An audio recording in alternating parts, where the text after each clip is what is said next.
Hi అండి అందరికీ. మెంతుకూర చుక్కకూర ఎలా చేయాలో చేసి చూపిస్తాను మీకు. చూడండి, ముందుగా తరిగి పెట్టుకున్న ఉల్లిగడ్డలు, 2 టమాటాలు, 4 ఎల్లిపాయ రెమ్మలు, పచ్చిమిర్చి, కొన్ని తాలింపు గింజలు. నూనె పోసుకొని తాలింపు గింజలు, ఎల్లిపాయ రెమ్మలు, ఉల్లిగడ్డ, పచ్చిమిర్చి బాగా కలయబెట్టండి. గోల్డెన్ షేడ్ వచ్చే వరకు. ఆకుకూర తినాలి, ఆకుకూర చాలా మంచిది నాలాంటి వాళ్ళకి కూడా. నాకు బ్లడ్ తక్కువ అండి, అందుకే ఆకుకూర తింటాను నేను ఎక్కువగా.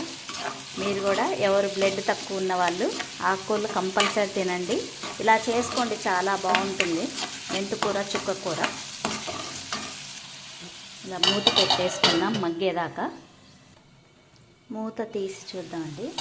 కొంచెం వేగిపోయింది. తర్వాత కొంచెం పసుపు,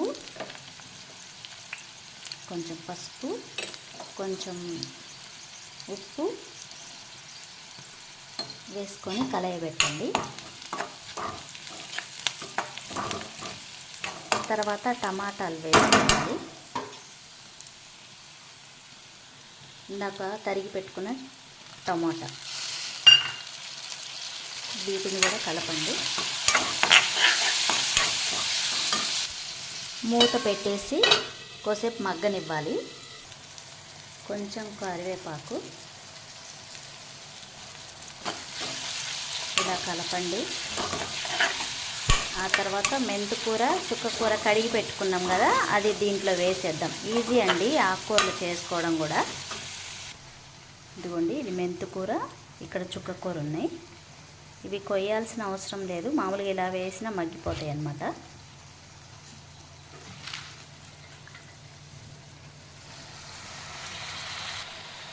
ఒకసారి కలపండి.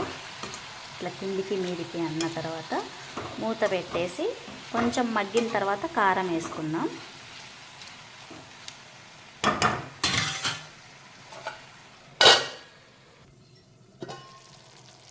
కొంచెం మగ్గిపోయిందండి, కారం వేసుకుందాము. 1 స్పూను, మీకు కావాల్సితే 2 స్పూన్లు. నేనైతే 2 స్పూన్లే వేస్తున్నాను, కొంచెం స్పైసీగా ఉండాలని.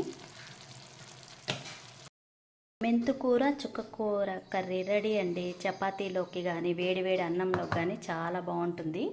ఈజీ రెసిపీ అండి, మీరు కూడా ఇంట్లో తయారు చేసుకోండి. Okay, bye.